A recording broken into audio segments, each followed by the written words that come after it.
بنعمته تتم الصالحات. أشهد أن لا إله إلا الله وحده لا شريك له وأشهد أن محمدا عبده ورسوله الكريم. اللهم صل وسلم على نبينا وسيدنا المصطفى محمد وعلى آله وأصحابه أجمعين. أما بعد، رب اشرح لي صدري ويسر لي أمري واhlul 'uqdatam min lisani yafqahu qawli. Segala puji bagi Allah, kemuliaan salawat dan salam pada Rasulullah, pada keluarga dan seluruh sahabat-sahabatnya. Ya Allah, muliakan bapak-bapak dan ibu-ibu jamaah salat subuh. Kita akan sambung pelajaran kita setelah kita selangi pembahasan seputar kurban. Kita akan kembali ke pembahasan sebelumnya, yaitu kita sedang membahas salat sunnah. Kita sudah bahas beberapa salat, yaitu diantaranya salat sunnah rawatib, dan terakhir kita membahas tentang salat witir. Jadi salat witir, sunnah rawatib itu salat yang tidak disunnahkan berjamaah, kecuali witir yang berada di dalam Ramadan. Dan rakaatnya pun boleh dilakukan dengan beberapa versi. Boleh 1 rakaat, boleh 3 rakaat. Yang 3 rakaat boleh dilakukan dengan 2 cara. Langsung 1 kali salam tanpa duduk tasyahud, atau 2 kali salam, iaitu 2-1. Yang 5 rakaat, 7 rakaat, kemudian 9 dan 11, itu juga boleh dilakukan dengan 2 rakaat, tutup yang terakhir, atau berhenti di 6 rakaat bagi yang 7. Nanti baru tambah 1 lagi. Jadi banyak versi melakukan salat witir. Baik, kita lanjutkan berikutnya. Salat sunnah berikutnya yaitu qiyamul lail, yaitu salat sunnah yang dilakukan di malam hari, atau lebih masyhur disebut dengan salatut tahajud, salat tahajud.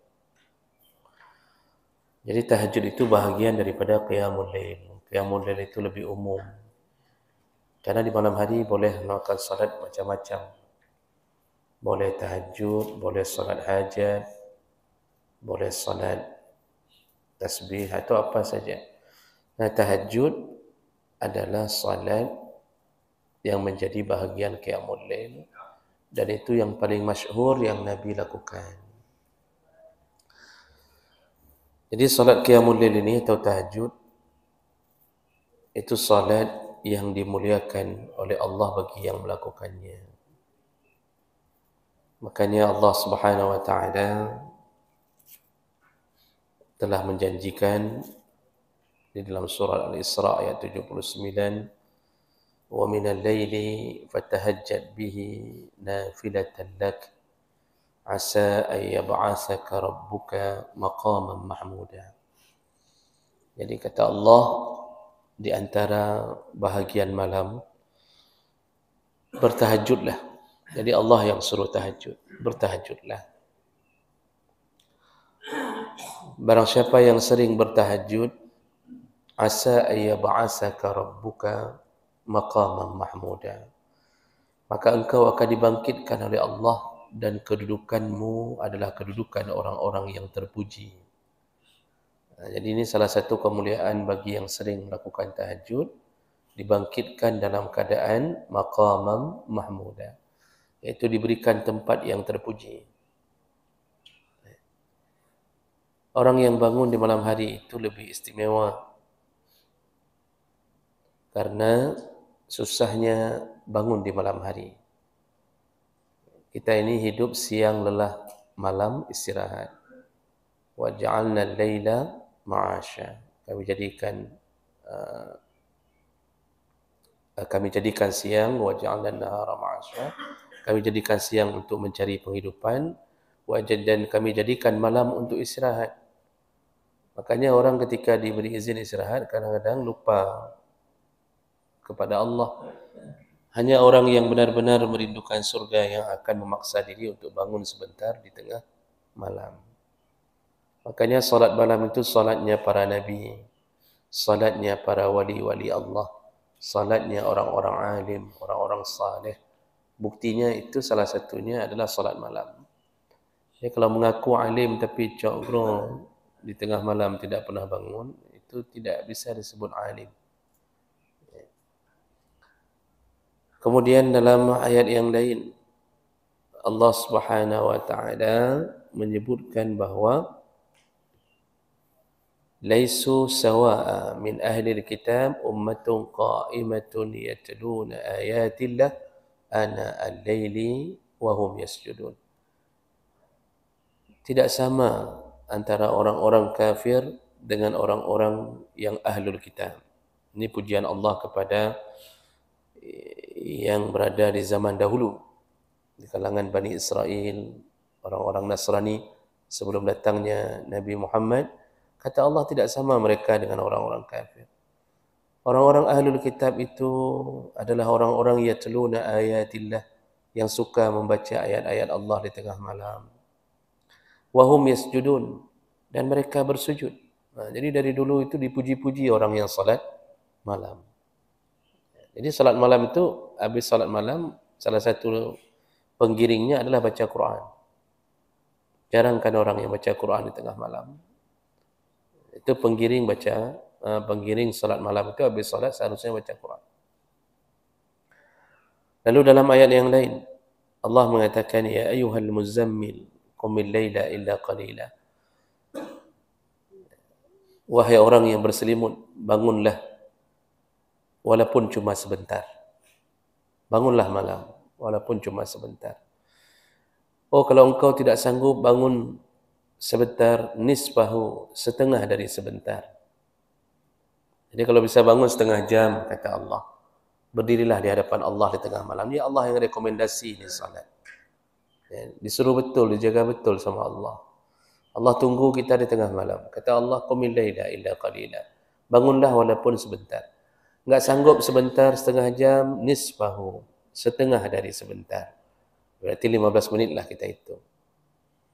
Tidak sanggup juga 15 menit, Allah tetap suruh awinqus minhu qalila, atau setengah dari setengah. Berarti sekitar 7 menit pun 2 rakaat sudah okey, kata Allah. Datanglah kepada aku di tengah malam walaupun cuma 7 menit, 10 menit. Auzid alaihi warattilil Qur'ana tartila. Kalau engkau mampu, tambahlah. Artinya kalau engkau orang yang mampu, tambahlah 2 rakaat, tambahlah 2 rakaat. Warattilil Qur'ana tartila. Setelah itu bacalah Quran dengan cara yang tartil. Nah, jadi Bapak Ibu yang Allah muliakan, di sini jelas bahawa Allah saking ingin memuliakan hambanya, hamba-hamba itu disuruh bangun di tengah malam. Jadi ini golongan VVIP ini. Orang yang sering bangun tengah malam itu golongannya golongan yang dimuliakan Allah. Dalam satu kampung biasanya yang mampu melakukannya dengan istiqamah 3 kakak, 4 kakak dari 100 kakak. Susah. Hanya orang-orang yang dipelihara yang mampu melakukan itu. Itu sama seperti kita berurusan dengan satu instansi sedang tidak ada orang. Kan kita diurus betul. Datang satu kantor, mau buat sesuatu, enggak ada orang. Semua permintaan kita, semua pertanyaan kita dijawab dengan baik. Karena sedang tidak ada orang. Tapi kalau sibuk, jam sibuk, itu dokter kandungan saja kalau sedang jam sibuk itu enggak sempat memberitahu tentang keadaan kandungan. Karena sudah dipanggil nomor yang baru, panggil nomor baru. Tapi kalau sudah enggak ada orang, itu seluruh isi kandungan dikasih tahu. Ya. Jadi begitu kita menghadap ke Allah. Makanya Orang yang salat tengah malam itu, semua permintaannya didengarkan, lalu diterima, dikabulkan. Dan ini yang hari ini menjadi tantangan terbesar. Banyak orang yang tidak mau lagi salat malam. Berikutnya, karena banyak sekali kemuliaan orang salat malam, sehingga banyak sekali ayat-ayat yang memuji-muji orang yang salat malam. Tapi kita ambil beberapa saja, lalu kemudian di ayat yang lain, Allah mengatakan, innama yu'minu bi ayatina allazina iza zukiru biha kharru sujjada wasabbahu bihamdi rabbihim wahum la yastakbirun. Orang-orang yang beriman kepada kami atau dengan ayat-ayat kami, ciri-cirinya mereka sering tersungkur untuk bersujud lalu memuji-muji Tuhan mereka, wahum la yastakbirun. Mereka tidak pernah sombong di hadapan Tuhan mereka. Tatajafa junubuhum 'anil madaji'i yad'un rabbahum khawfa wa tama'a wa mimma razaqnahum yunfiqun. Mereka menjauhkan lambung mereka daripada kasur-kasur mereka di tengah malam. Yad'un rabbahum, mereka berdoa di tengah malam dalam keadaan khaufan, dalam keadaan takut kepada azab Allah, wa tama'an, dan mereka ingin sekali untuk dimasukkan ke surga Allah. Ya. Wa mimma razaqnahum yunfiqun, dan mereka juga sering menginfakkan rezeki yang kami beri. Ini pujian-pujian Allah terhadap orang yang sering salat di tengah malam. Nabi SAW kemudian menguatkan dalam hadis dari Abdullah bin Salam, Nabi SAW qala, ayuhan nas. Jadi ketika Nabi pertama sekali sampai ke Madinah, begitu unta Nabi masuk ke kota Madinah, nasihat Nabi pertama ketika beliau masih berada di atas untanya, apa nasihatnya yang pertama kepada penduduk Madinah? Ayyuhan nas, wahai manusia atau orang-orang, afshu as-salam, tebarkanlah salam di antara sesama kalian. Jadi disuruh sering-sering memberi salam. Ini salam ni bisa salam dengan lafaz Assalamualaikum, bisa salam maksudnya kedamaian, tebarkanlah kedamaian di antara kalian. Wa at'imu at-ta'am, sering-seringlah berbagi makanan. Jadi disuruh sering sedekah makanan. Makanya orang yang sedekah makanan itu pahalanya besar. Itu nasihat Nabi yang pertama ketika sampai Madinah. Ya. Orang yang sering sedekah dipelihara Allah di dunia dan di akhirat. Sedekah itu pembela yang paling cepat, paling hebat di hari kiamat, yaitu sedekah. Makanya dalam surah Al-Munafiqun ayat 10 Allah mengatakan, permintaan orang yang sakaratul maut adalah minta ditunda waktu sebentar untuk sedekah. Jadi bukan minta waktu untuk salat sunnah 2 rakaat. Karena salat sunnah bisa jadi kita enggak khusyuk. Sedekah enggak perlu khusyuk. Makanya permintaan orang mau mati, kata Allah, cuma orang mau mati itu enggak sempat kasih tahu kita, tapi Allah bongkar. Permintaan orang yang mau mati yang paling hebat apa? Minta waktu untuk sedekah. Itu yang paling mudah dilakukan. Dan itu yang paling cepat datang membela kembali di hari kiamat. Makanya selama kita belum mati, ya banyak-banyak sedekah. Jangan waktu mati minta waktu untuk memberi sedekah. Enggak dikasih lagi waktu itu. 5 menit pun enggak ditunda sakaratul maut. Maka segeralah bersedekah. Makanya sedekah itu macam-macam.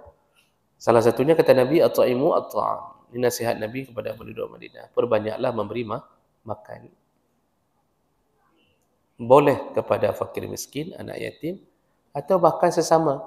Memberi makan itu enggak dikurangi pahala kalau memberi sesama. Maka yang hari ini berkumpul, sama-sama bersedekah, setiap habis pengajian, ada saja makanan yang diberi. Kan? Mau lontong, nasi goreng, bebek sekali-sekali. Itu semua, itu dicatat pahalanya. Jadi jangan fikir itu sia-sia, tidak dicatat. Dicatat. Kalau setiap Sabtu kita makan dengan cara mendapatkan sedekah, maka pemilik sedekah itu tercatat pahalanya. Maka banyak-banyak sedekah. Kemudian wasilu al-arham, kata Nabi, sambunglah silaturahim. Kemudian wasallu bil-lail wan nasu niyam. Salatlah engkau di tengah malam dalam keadaan orang sedang tertidur. Itu kan nasihat Nabi pertama. Baru datang ke Madinah langsung itu dulu disebut Nabi. Salatlah malam dalam keadaan orang sedang tertidur. Tadkhulunal jannah bisalam. Kalau 4 perkara ini bisa engkau jaga selama hidupmu, maka tadkhulunal jannah, engkau akan masuk surga bisalam, dengan salam. Arti salam dengan kedamaian. Jadi kunci-kunci masuk surga itu dalam hadis ini ada 4. Menebarkan kedamaian dengan lafaz salam, Assalamualaikum, Assalamualaikum. Tapi di situ kan tersambung, hati itu connect-nya dengan Assalamualaikum. Juga salam tadi saya bilang kedamaian. Maka jangan jadi provokator, karena itu kebalikan daripada perdamaian. Kalau orang yang suka mendamaikan orang dijamin surga, sebaliknya orang yang suka memecahkan persatuan di tengah orang ramai, itu dijamin neraka.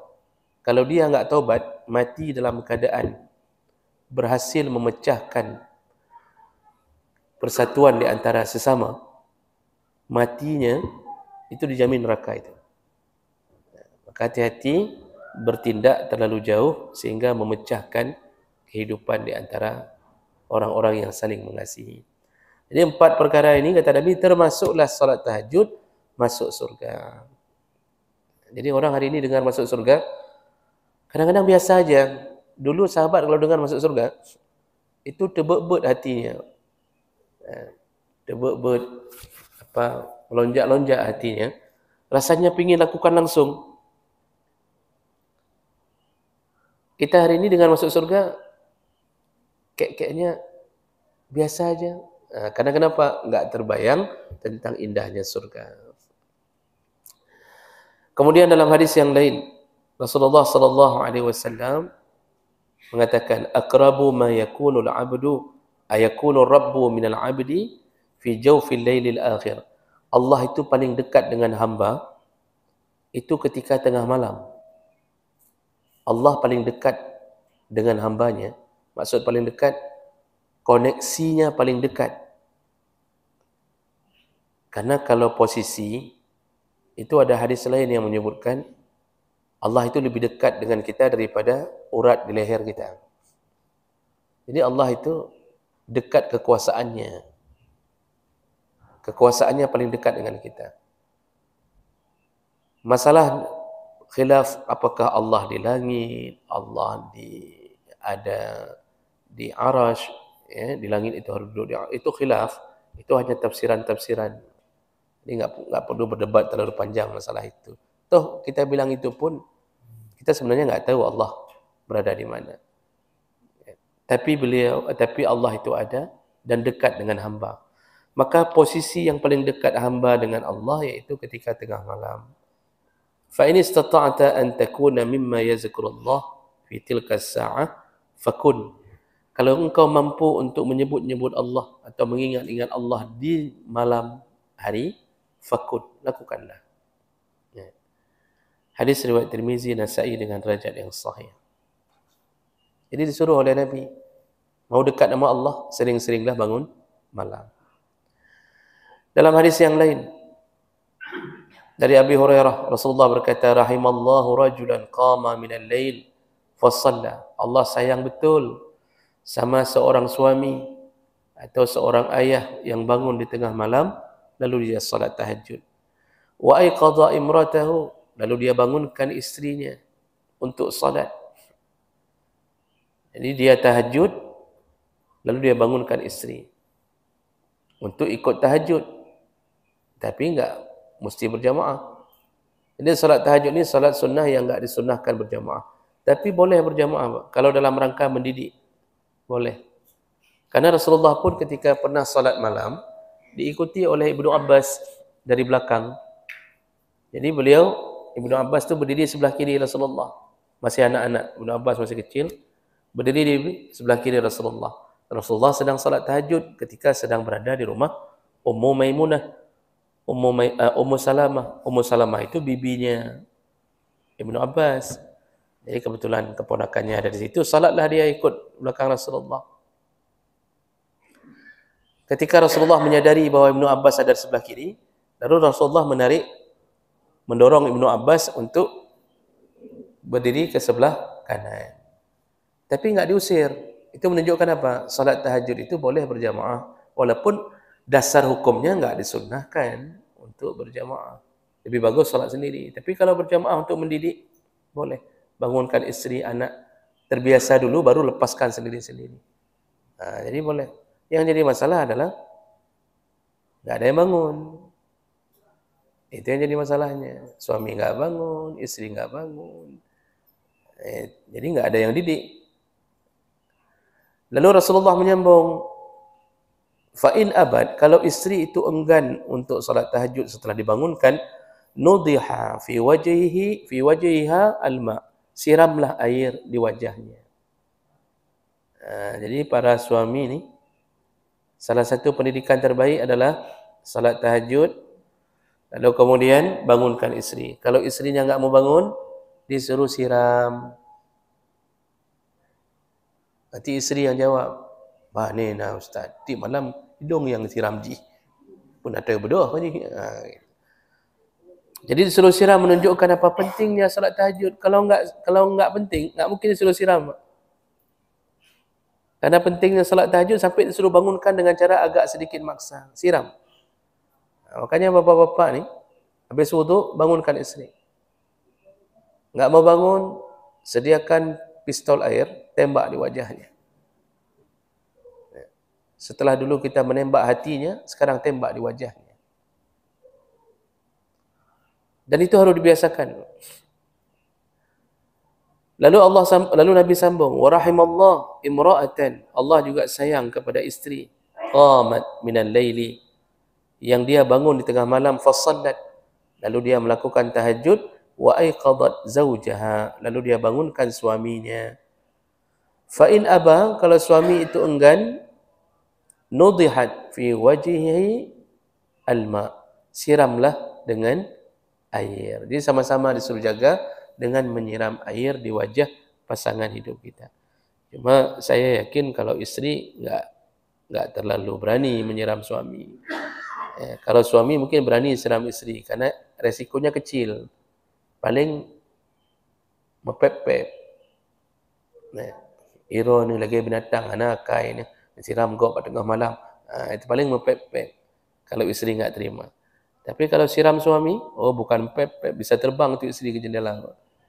Dan bisa jadi subuh isteri sudah dipulangkan ke kampung halaman. Makanya itu perlu iman. Makanya buat MOU dulu. Buat kesepakatan dulu. Suami jangan marah-marah kalau disiram sama isteri. Karena itu isteri yang salihah. Dan ini bahasa Allah rahimallah. Allah sayang sama keluarga yang sering bangun salat malam. Makanya ajarkan kepada pengantin baru. Mau bahagia? Mau tidak ribut-ribut? Kalaupun ribut biasa saja. Ribut kecil-kecilan. Enggak sampai harus hancur-hancuran. Syaratnya apa? Ada. Yaitu sering bangun malam.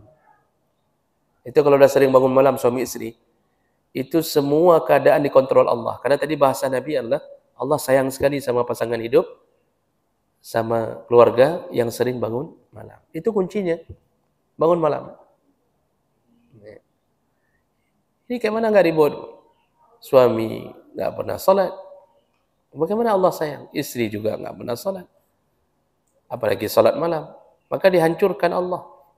Jadi Bapak Ibu yang Allah muliakan, ini pentingnya salat tahajud dalam satu keluarga. Lalu kemudian, ini banyak sekali Pak. Orang yang bangun tahajud itu, bangun salat malam, alaikum biqiyamil lail, kata Nabi. Bangunlah salat tahajud. Fa innahu da'bus salihin qablakum. Ketahuilah, salat tahajud itu da'bus salihin, itu kebiasaannya orang saleh sebelum kalian. Jadi dulu para nabi, rahib-rahib di dalam Bani Israel, orang-orang Nasrani yang saleh, itu semuanya orang-orang yang bangun di tengah malam. Wa qurbatun ila Allah, orang yang bangun tahajud dekat dengan Allah. Wa manhatun 'anil ismi, sekaligus bisa mencegah terjadinya dosa. Wa takfir lisayyi'at, dan bisa mengampunkan dosa. Ini hadis dalam Sahih Al-Jami' dengan derajat yang sahih. Ini hadis ini menunjukkan apa?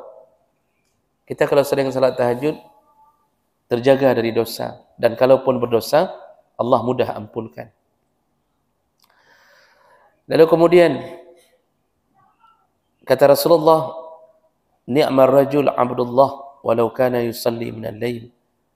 Sebaik-baiknya lelaki adalah Abdullah. Ini maksudnya Abdullah bin Umar. Lau kana yusalli minal lail, seandainya dia bisa menjaga salat malam.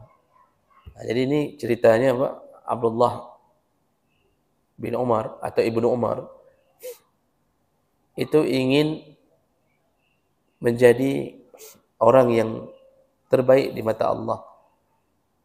Lalu dia bertanya kepada Hafsah, adiknya Umar, berarti bibinya.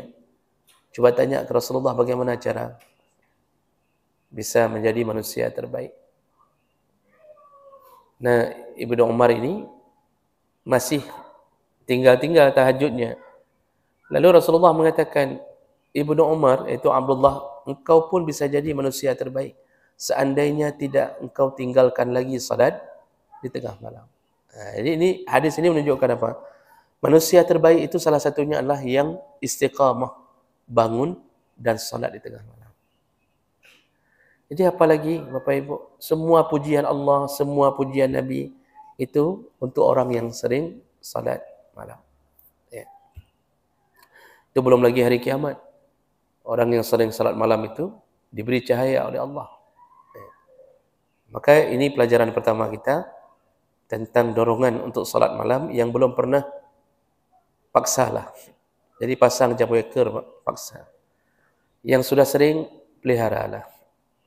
Yang masih bolong-bolong, 2 malam ada, 1 malam ada, 3 malam tidak ada. Itu perlu ditingkatkan lagi. Nah, jadi kalau bisa makin tua, umur kita makin tua, makin banyak uban, itu sudah semakin sering salat malam. Berbahagialah kalau Allah cabut nyawa kita sedang salat malam. Ya.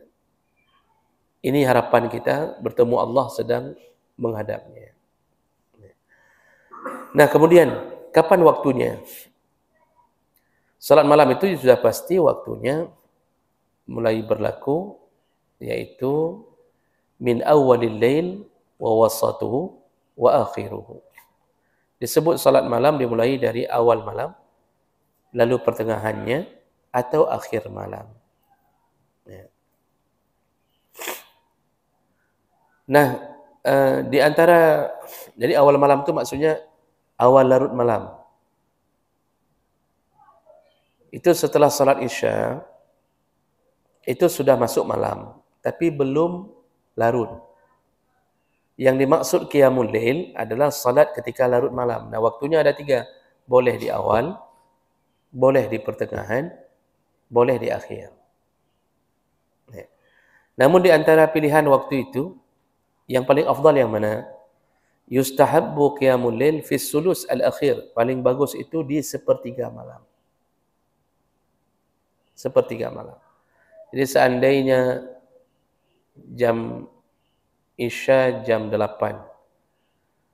menjelang subuh sampai pukul 5. Kalau kita bagi 2 berarti berdiri di jam 1 misal. Kita bagi 2. Nah, kita bagi 3, sepertiga. Berarti sekitaran jam 3 atau jam menjelang jam 4 itu disebut sepertiga malam. Jadi kita bagi setengah, lalu kita bagi setengah lagi yang setengah itu. Itu jatuhnya sekitaran jam 3, jam 4. Itu waktu terbaik untuk melakukan salat malam. Ya. Jadi semua waktu boleh. Apakah wajib tidur? Tidak wajib tidur, tapi Nabi tidak pernah melakukan tahajud kecuali dengan diawali tidur. Jadi tidur itu bukan syarat sah salat, karena ada orang enggak bisa tidur. Apakah terkena insomnia, tidak bisa tidur? Apakah bagi orang yang insomnia enggak boleh salat tahajud? Misal dia itu penyakit bagi dia, tapi ingin salat, apakah enggak berlaku? Berlaku. Tetapi bagi yang normal, hendaknya mengikuti kebiasaan Nabi, tidur dulu. Tidur dulu sebentar. Jadi bahasa orang Aceh, tahajud, terkejut. Walaupun dasar aslinya, tahajjada itu menjauhkan lambung dari kasur, itu tahajjad namanya. Ya. Orang Aceh memudahkan urusan, tahajud itu harus terkejut dulu, maksudnya terkejut dari tidur. Ya, jadi itu bukan kewajiban, tetapi begitulah disebut tahajud, iaitu tidur sejenak, walaupun cuma setengah jam. Jadi itu memudahkan untuk salat dengan khusyuk. Kalau kita pikir-pikir, lumayan kita bisa tidur sekitar berapa jam, Pak, untuk bangun salat tahajud. Rasulullah sallallahu alaihi wasallam menyebutkan dari Abi Hurairah, yanzilullah ila sama'id dunya kulla lailah hina yabqa sulusul lail. Allah itu turun ke langit dunia ketika di waktu sepertiga malam. Turun ini, wallahu alam, para ulama mengatakan bisa bermakna turun zatnya, tapi lebih kuat pemahaman turun sifatnya, bukan zatnya, bukan fisik Allah yang turun, tapi sifatnya, kekuasaannya diturunkan di tengah malam sepertiga. Karena dunia tidak mampu menampung zat Allah. Itu sudah pernah terjadi. Nabi Musa memohon untuk melihat Allah. Kata Allah, baik, sekarang berdirilah di gunung, di depan gunung yang paling kuat. Fa in istaqarra makanahu fasawfa tarani. Kata Allah, kalau gunung itu mampu menanggung zatku, kalau gunung itu mampu menampung zatku, maka engkau akan melihat aku. Jadi disuruh cari gunung. Karena makhluk paling kuat di atas bumi, gunung. Gunung itu dicipta untuk menahan bumi. Wa ja'alna al-jibala autada. Kami jadikan gunung sebagai pasak bumi. Jadi gunung itu dicipta supaya bumi enggak goyang. Makhluk paling kuat di atas bumi gunung.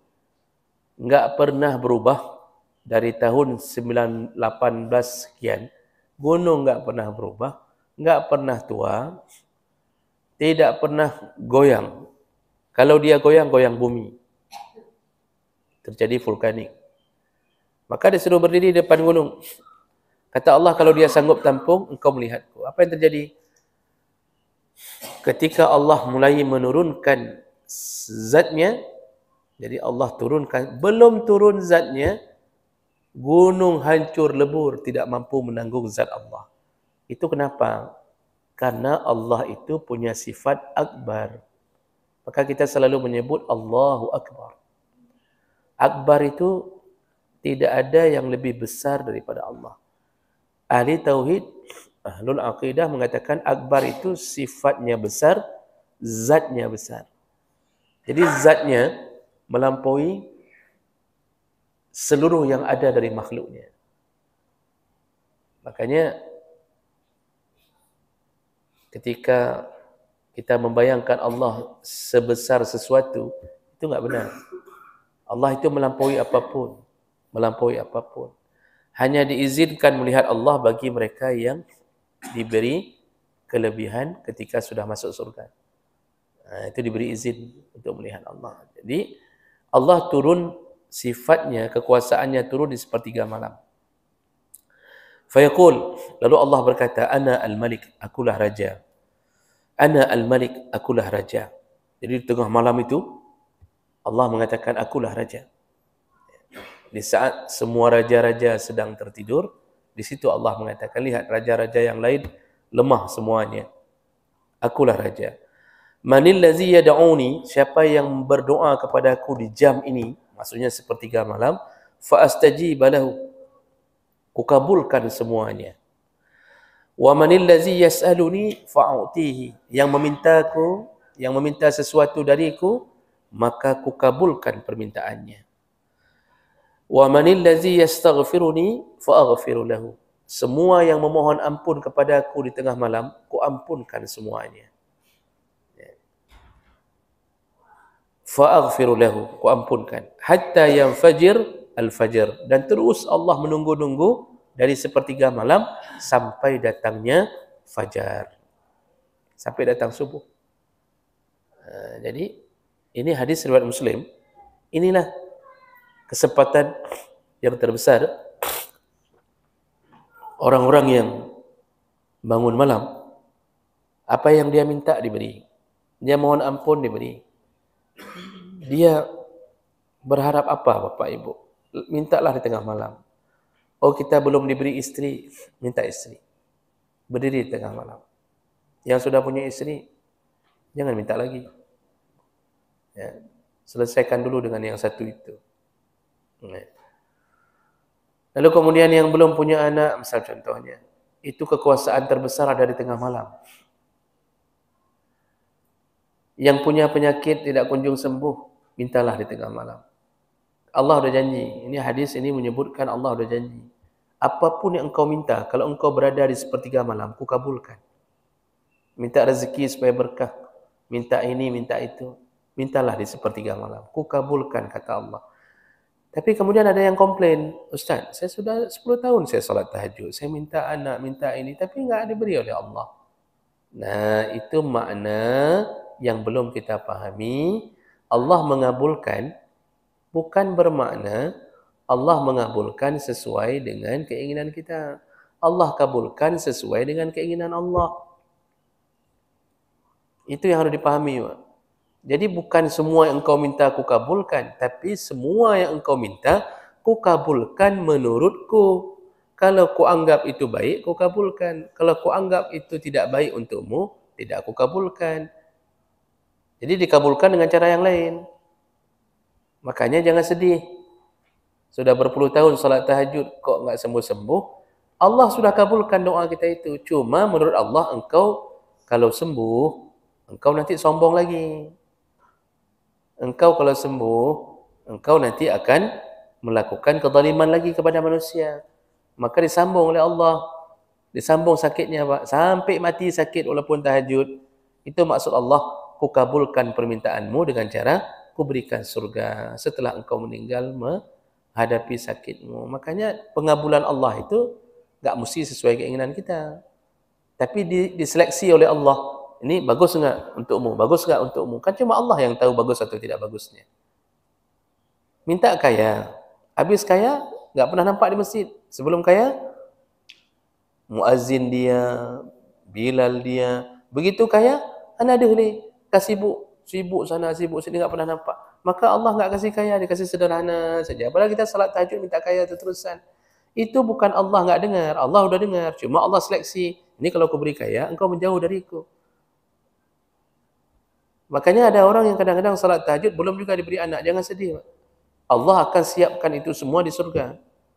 Bisa jadi nanti kalau aku beri anak, anakmu mungkin akan membuat engkau jauh dariku. Anakmu mungkin akan menjadi murtad. Anakmu nanti akan menjadi pengedar sabu-sabu. Maka enggak diberi.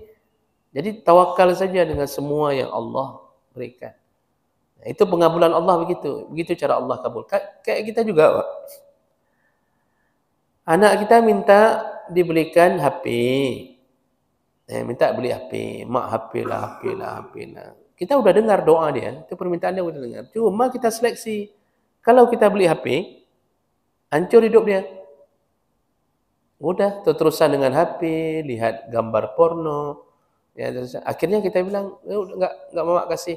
Padahal kita sudah dengar doa dia. Itu karena kita tahu itu tidak baik untuknya. Begitulah Allah menyeleksi permintaan kita. Maka enggak semua permintaan dikabulkan di dunia, tapi dipindahkan kepada yang lain.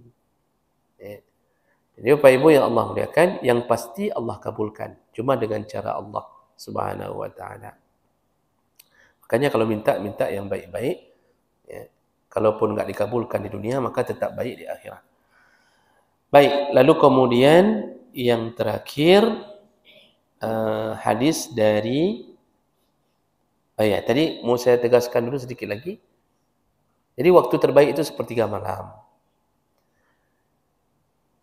Tapi kalau kita enggak sanggup, kita boleh salat di awal malam. Jadi tidur terus jam 9, nanti jam 12 bangun. Salat tahajud. Boleh. Kalau kita enggak sanggup juga, karena terlalu lelah, kita model pekerja keras, berusahalah bangun sebelum salat subuh. Itu udah akhir malam tuh. Kita model enggak bisa bangun cepat, perlu waktu. Kalau enggak bisa di awal malam, kalau enggak bisa di sepertiga malam, ambil awal malam. Enggak bisa juga, ambil akhir malam. Setel jam, sekarang azan jam 5 misal contoh. Bangunlah setengah 5. Sambil-sambil nunggu subuh, salatlah tahajud 2 rakaat. Tiap hari begitu, tiap hari begitu. Jadi itu juga dianggap tahajud. Asal sebelum azan subuh datang, walaupun 15 menit, kita dianggap tahajud. Jadi macam pilihan Allah itu macam-macam untuk memberi kemudahan bagi hamba mendapatkan kemuliaan di akhirat. Hadis yang terakhir, Rasulullah mengatakan dari Abdullah bin Umar, "Inna ahabbas siyam ila Allah siyamu Daud." Kata Rasulullah, sebaik-baiknya puasa adalah puasanya Daud. Puasa Daud bagaimana, Pak?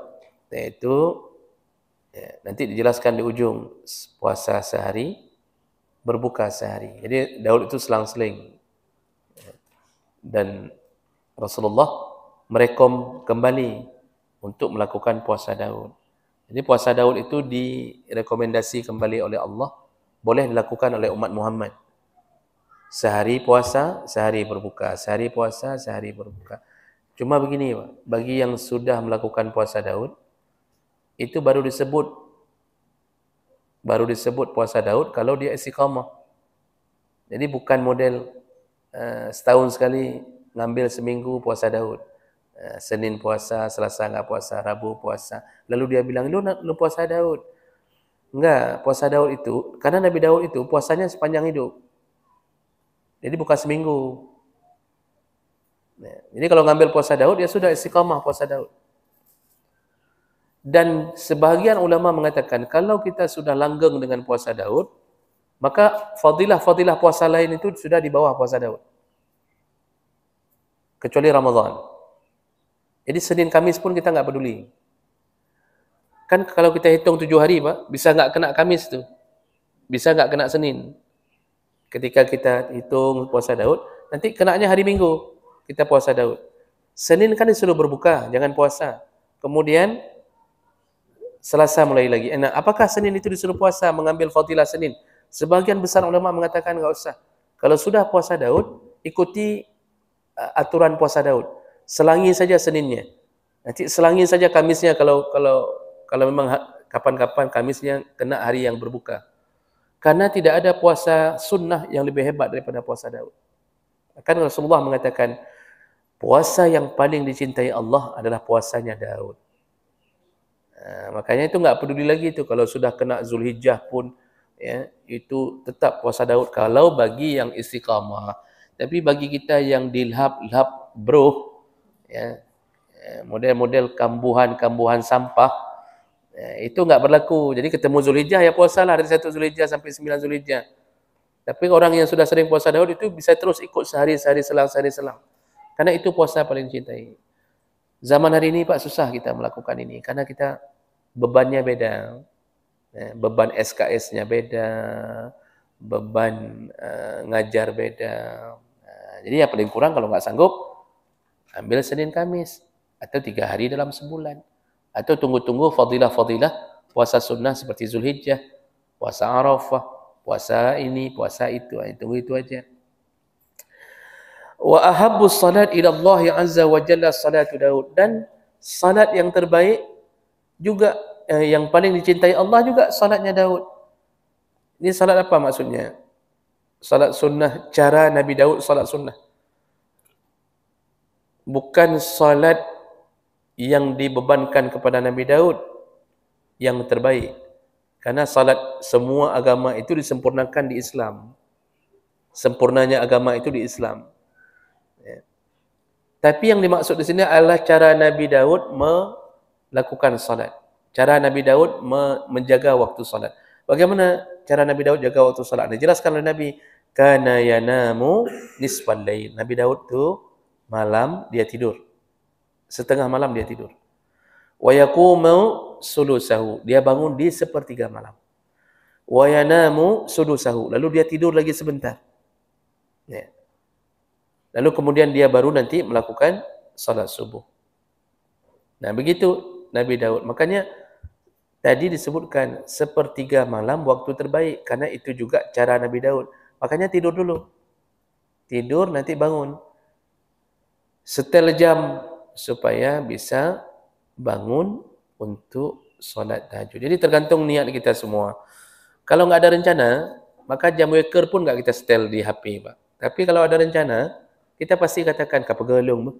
Kita bilang sama istri kapegelung. Istri pun bilang mana pegelung. Tapi kalau nggak ada rencana, mana ada, Pak? Tidur terus dua-duanya, nggak ada saling nasihat, nggak ada saling bilang jagain ya, jagain saya ya, nggak ada itu. Di HP nggak ada juga jam 4, nggak ada jam wakernya. Makanya kita itu dari awal sudah nggak niat sebenarnya. Bagi yang nggak berjaga-jaga, dari awal sudah nggak niat. Maka dia dibuat oleh syaitan terlena dalam tidurnya. Hanya rencana. Tapi kalau sudah rencana, maka malaikat akan membantunya untuk bisa bangun. Maka kadang-kadang dibangunkan oleh malaikat. Jam 4 sudah terbangun sendiri. Kadang-kadang dikirimkan pasukan oleh Allah untuk membangunkan. Caranya dibuat sesak kencing. TKI, pohput kata TKI. Gara-gara sakit kencing, atau jam 4:30, kita sudah sakit kencing. Atau BAB, sudah sakit Pokoknya kita, tipe kita diberi begitu. Kalau Allah masih sayang, dibangunkan dengan cara itu. Habis BAB, masih ada waktu 20 menit, langsung kita salat tahajud. Maka berterima kasihlah kepada BAB. Terima kasihnya sama Allah. Allah buat cara. Makanya yang sakit-sakit kencing jangan marah-marah. Kan ada orang, Pak, yang diabetes tu biasanya sering kencing malam. Itu disuruh bangun itu. Sudah tahu diri diabetes, suruh bangun salat tahajud. Ini yang lebih parah. 4 kali sakit kencing, enggak satu pun dia salat tahajud. Jam 1 terbangun, jam 3 terbangun, jam 4 terbangun. Jam 4:30 terbangun, mesti ke hanya sembahyang tahajud. Diabetes sudah 10 tahun, dibangunkan Allah tiap malam. Enggak juga, matilah dia dalam keadaan menyesali amalnya. Karena kita ini paling menyesal ketika mati. Diberi Allah waktu masih sanggup, masih sehat, enggak kita lakukan.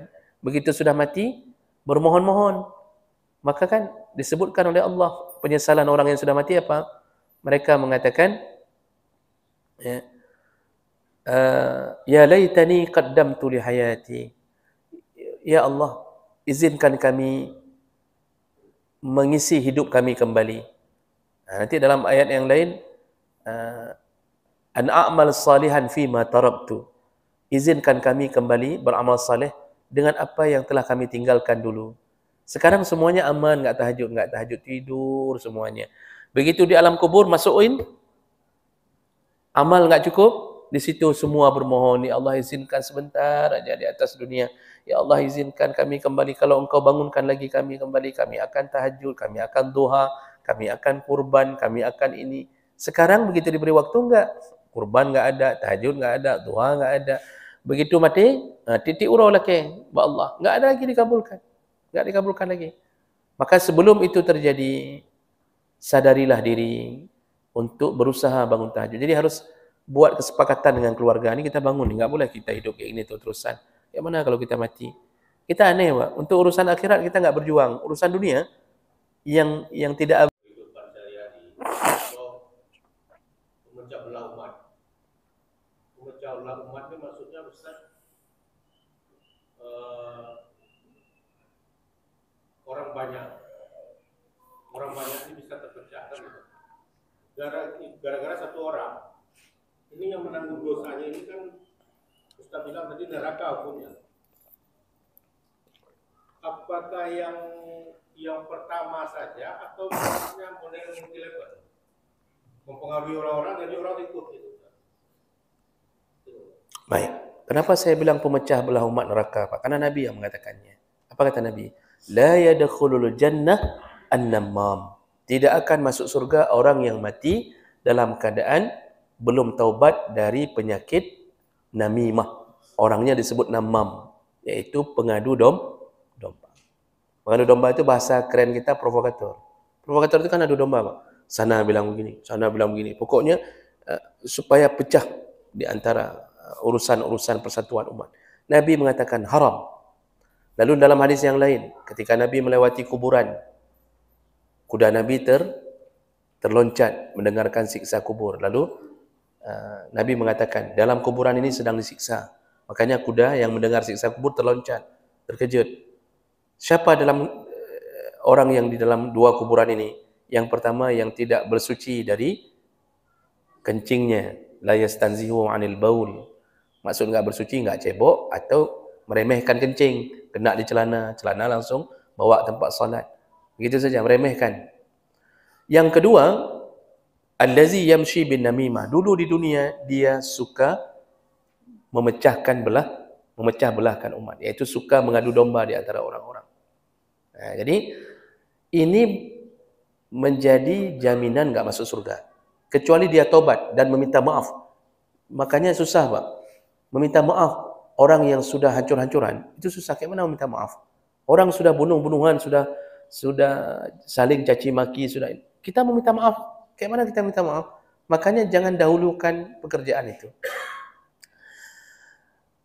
Berbeda dengan amalan pribadi kita dengan seseorang. Kita benci ke seseorang, kita ngejek, lalu kita minta maaf. Mudah. Ini masalahnya dengan urusan orang ramai. Kalau mengislah orang banyak, itu ahli surga. Islahum bainan nas. Di antara ciri-ciri ibadur rahman, hamba Allah yang paling dikasihi, kerjanya apa? Islah bainan nas. Memperbaiki hubungan di antara banyak orang. Ini kan kebalikannya. Dulu yang satu pemecah, yang satu memperbaiki. Maka Nabi pernah terlambat salat zuhur. Sahabat nunggu azan udah. Nabi kok belum nampak. Rupanya Nabi terlambat. Terlambat dari apa? Rupanya Nabi baru pulang dari kampung di salah satu suku yang sedang bertikai. Jadi Nabi selalu kalau ada orang bertikai, beliau datang untuk mendamaikan orang bertikai. Itu suruhan Nabi. Kita disuruh damai-damaikan. Kebalikannya adalah memecah-mecahkan. Nah, makanya paling bahaya pekerjaan ini. Lebih bagus diam. Kalau tidak bisa memberi manfaat pada orang banyak yang tinggal dalam satu komunitas, kalau nggak bisa memberi manfaat, paling kurang jangan memberi mudarat. Makanya besar itu dosanya, Pak. Dan itu apakah berlanjut? Berlanjut. Karena Nabi mengatakan man sanna sunnatan sayyi'atan. Barang siapa yang mengajarkan satu keburukan lalu atau mengajak satu keburukan, falahu ismun, dia dapat dosa, dan disambung, dan dosa orang-orang yang mengikutinya setelah itu. Ini kita yang memprovokasi pertama. Setelah itu muncul orang-orang yang mengikuti kita, dia tambah provokasi. Itu multi level marketing. Dosanya berembet, Pak, berembet. Kenapa begitu? Lihat hadis Nabi dalam riwayat Bukhari Muslim. Semua dosa pembunuhan di atas dunia ini dialirkan kepada siapa? Anak Adam yang membunuh pertama sekali, yaitu Qabil, kata Rasulullah. Padahal Qabil sudah hilang, sudah jutaan tahun yang lalu, Pak. Qabil entah di mana, sudah mati, Pak. Tapi dosa pembunuhan semua dialirkan ke dia. Karena dia yang pertama sekali mengawali itu. Makanya hati-hati. Kita mungkin sudah meninggal, tapi orang kampung masih ribut gara-gara kita memulainya. Kita yang menegakkan perpecahan ini. Terus bersambung 7 generasi. Enggak bisa lagi diperbaiki. Kitalah yang pemulanya. Maka dalam kuburan dikirimkanlah gaji pensiun dari orang-orang yang mengikuti keburukan kita.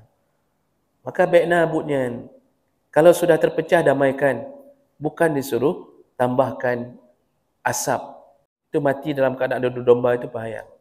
Saya mungkin pernah cerita sama Bapak Ibu, ada satu kampung, saya tidak sebutkan nama kampungnya karena nanti Bapak tahu. Nanti Bapak tanya-tanya, Bapak selidiki, biar saya saja yang tahu. Ada satu kampung, Pak, ada seorang perempuan, kerjanya itu, Pak, memprovokasi, adu domba sana, sampai ribut kampung gara-gara dia. Ketika dikonfirmasi dia nggak pernah ngaku. Dia bilang mana laganya, hana, pokoknya macam-macam. Nggak taubat sampai mati. Begitu mati, padahal sakitnya sakit ringan, bukan sakit celakaan, bukan sakit apa, cuma demam biasa, sakit. Tapi Masya Allah, Pak, ketika mati, kain kafan sudah dibalut, dari telinganya keluar darah, dari hidungnya keluar darah, dari mulutnya keluar busa. Padahal bukan keracunan. Jadi orang-orang kan sudah jadi bahan pembicaraan. Jadi basah nih, Pak. Kain kafan sudah basah dengan darah. Di sini basah dengan darah. Yang ini keluar busa. Padahal bukan keracunan, cuma demam biasa saja. Semua orang satu kampung bilangnya, Kang, coba lihat orang-orang yang memprovokasi kampung. Ini gara-gara semua orang bilang. Dan kita sebenarnya nggak tahu apa maksud Allah membuat keluar darah. Padahal dia nggak ada biasa. Nah, maka jangan sampai mati keluar busa sama keluar darah di telinga dan mulut. Karena ini, gara-gara ini, ya, dua-duanya berfungsi untuk memecah belah umat. Maka perlu diingatkan kepada orang-orang yang suka melakukan ini. Ya. Nah, baik, jadi bersambung-sambung itu dosanya.